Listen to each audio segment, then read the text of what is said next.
नमस्कार। आज हम बात करने वाले हैं जीवन के एक सबसे कमाल के प्रोसेस के बारे में, कोशिका विभाजन यानी कि माइटोसिस। ये एक तरह का अद्भुत डांस है जो हमारे शरीर के अंदर हर पल हर सेकंड चल रहा है। कभी सोचा है कि एक अकेली छोटी सी कोशिका से एक पूरा का पूरा इंसान कैसे बन जाता है? या फिर जब चोट लगती है तो वो घाव भर कैसे जाता है? त्वचा अपने आप को ठीक कैसे कर लेती है?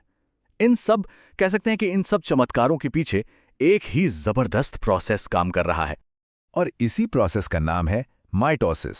ये होता है सेल साइकिल के सबसे ड्रामेटिक, सबसे एक्शन पैक्ड हिस्से में, जिसे हम कहते हैं एम फेज।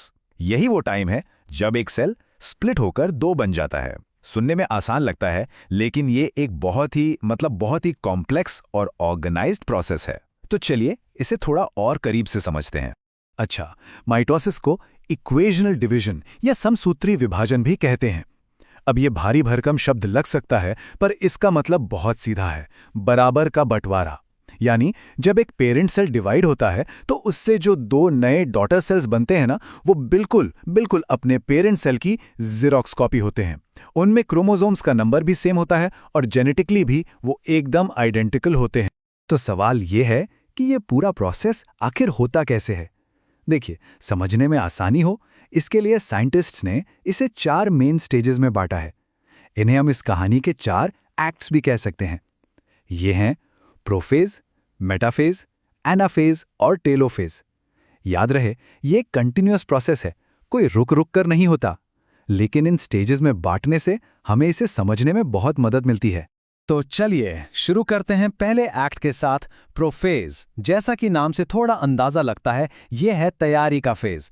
यहां सेल अपने सबसे बड़े इवेंट यानी डिवीजन के लिए खुद को रेडी करता है। प्रोफेज में 2 मेन चीजें होती हैं। पहली, सेल के न्यूक्लियस के अंदर जो धागे जैसा जेनेटिक मटेरियल बिखरा होता है ना, जिसे क्रोमैटिन कहते हैं, वो एकदम कसकर पैक होने लगता है, जैसे उलझे हुए धागे को लपेटकर एक रील बना दी हो। और यही पैक होकर हमें एक्स शेप के क्रोमोसोम्स की तरह दिखने लगते हैं। दूसरी चीज, सेंट्रोसोम नाम के छोटे स्ट्रक्चर्स सेल के ऑपोजिट पोल्स यानी कि 2 किनारों की तरफ मूव करना शुरू कर देते हैं। तो प्रोफेज में क्या क्या हुआ, एक बार फटाफट देख लेते हैं। क्रोमोसोम्स दिखने लगे हैं, वो भी कंडेंस होकर। हर क्रोमोसोम में 2 आइडेंटिकल कॉपीज हैं। इन्हें कहते हैं सिस्टर क्रोमैटिड्स, जो बीच में एक पॉइंट सेंट्रोमेयर पर जुड़ी हुई हैं। और साथ ही सेंट्रोसोम ने भी सेल के ऑपोजिट पोल्स की तरफ अपना सफर शुरू कर दिया है। चलिए अब आते हैं दूसरे एक्ट पर, मेटाफेज। मेटा मतलब बीच में। तो इस फेज में सब कुछ एकदम सेंटर में अलाइन होता है। सेल ये पक्का करता है कि डिवीजन से पहले हर चीज अपनी परफेक्ट जगह पर हो। मेटाफेज की सबसे बड़ी पहचान क्या है?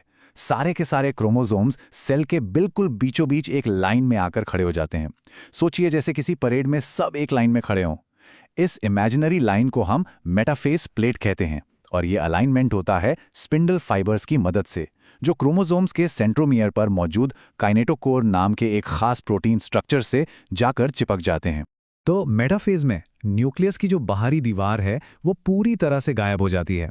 क्रोमोसोम्स अपने सबसे ज्यादा कंडेंस्ड और क्लियर रूप में होते हैं, पता है। इसीलिए जब भी साइंटिस्ट को क्रोमोसोम्स को स्टडी करना होता है तो वो मेटाफेज स्टेज की ही तस्वीर लेते हैं। और सबसे जरूरी बात, वो सब सेंटर में एकदम परफेक्टली लाइंड अप है, बंटवारे के लिए बिल्कुल तैयार। और अब आता है कहानी का क्लाइमैक्स, तीसरा एक्ट, एनाफेज। ये माइटोसिस का सबसे एक्शन वाला मोमेंट है। यही वो पल है जब क्रोमोसोम्स की जो डुप्लीकेट कॉपीज थीं, वो एक दूसरे से अलग होती हैं। इस स्टेज में क्या होता है कि जो सेंट्रोमियर दोनों सिस्टर क्रोमैटिड्स को जोड़कर रखे हुए था, वो बीच से टूट जाता है, स्प्लिट हो जाता है। और जैसे ही वो अलग होते हैं, हर क्रोमैटिड अब खुद में एक पूरा क्रोमोसोम बन जाता है। फिर स्पिंडल फाइबर्स उन्हें रस्सी की तरह खींचकर सेल के ऑपोजिट किनारों की तरफ ले जाते हैं। तो एनाफेज का एक्शन बस 3 सिंपल स्टेप्स में होता है। 1, सेंट्रोमियर टूटते हैं। 2, सिस्टर क्रोमैटिड्स अलग होते हैं। और 3, ये नए क्रोमोसोम्स ऑपोजिट पोल्स की तरफ मूव करते हैं। ये सब बहुत तेजी से और एकदम सटीक तरीके से होता है। एनाफेज के उस सारे एक्शन और ड्रामे के बाद अब हम आते हैं कहानी के आखिरी हिस्से पर, चौथा एक्ट, टेलोफेज। यहां पर सेल अब चीजों को समेटना और नॉर्मल करना शुरू करता है। लेकिन अब एक नहीं बल्कि 2 नए न्यूक्लियस बनाने की तैयारी होती है। क्रोमोसोम्स सेल के दोनों किनारों पर पहुंच चुके हैं। अब वो फिर से अनपैक होना शुरू करते हैं, मतलब वो जो कंडेंस्ड फॉर्म में थे उससे वापस धागे जैसे क्रोमैटिन मटेरियल में बदल जाते हैं। ये प्रोसेस असल में प्रोफेज का ठीक उल्टा है। तो टेलोफेज में क्या हुआ? क्रोमोसोम्स वापस ढीले हो गए। दोनों तरफ जो क्रोमोसोम्स का ग्रुप था उसके चारों ओर एक नया न्यूक्लियर मेम्ब्रेन यानी न्यूक्लियस की दीवार बनने लगती है, और बस बन गए 2 नए न्यूक्लियस। बाकी के सेल ऑर्गेनल्स जैसे गोल्जी कॉम्प्लेक्स और ईआर भी वापस आ जाते हैं। इस पॉइंट पर न्यूक्लियस का डिवीजन, जिसे टेक्निकली कैरियोकाइनेसिस कहते हैं, वो पूरा हो जाता है। अच्छा, तो अब हमारे पास एक सेल के अंदर 2 न्यूक्लियस तो हैं, पर कहानी अभी खत्म नहीं हुई है। अभी भी एक फाइनल स्टेप बाकी है, और वो है साइटोकाइनेसिस। इसमें सेल का बाकी का हिस्सा यानी साइटोप्लाज्म डिवाइड होता है, और तब जाकर हमें मिलते हैं 2 बिल्कुल अलग नए सेल्स। यहाँ एक मजेदार बात यह है कि साइटोकाइनेसिस एनिमल सेल्स और प्लांट सेल्स में थोड़ा अलग तरीके से होता है।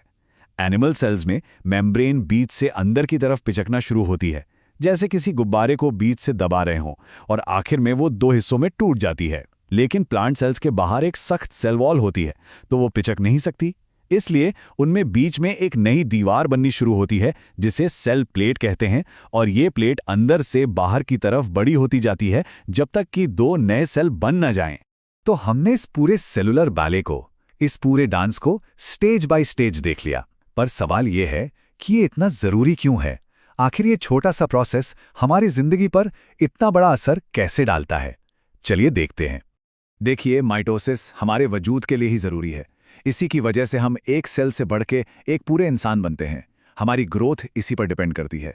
इतना ही नहीं, हमारे शरीर में जो रोजाना की टूट फूट होती है उसकी मरम्मत भी माइटोसिस ही करता है। जैसे हमारी स्किन की ऊपरी परत या हमारे ब्लड सेल्स, ये लगातार पुरानी होती हैं और नई बनती रहती हैं। तो सीधे शब्दों में कहें तो ग्रोथ और रिपेयर, इन दोनों के लिए माइटोसिस बिल्कुल जरूरी है। ये एक लाइन इस पूरे प्रोसेस का सार है।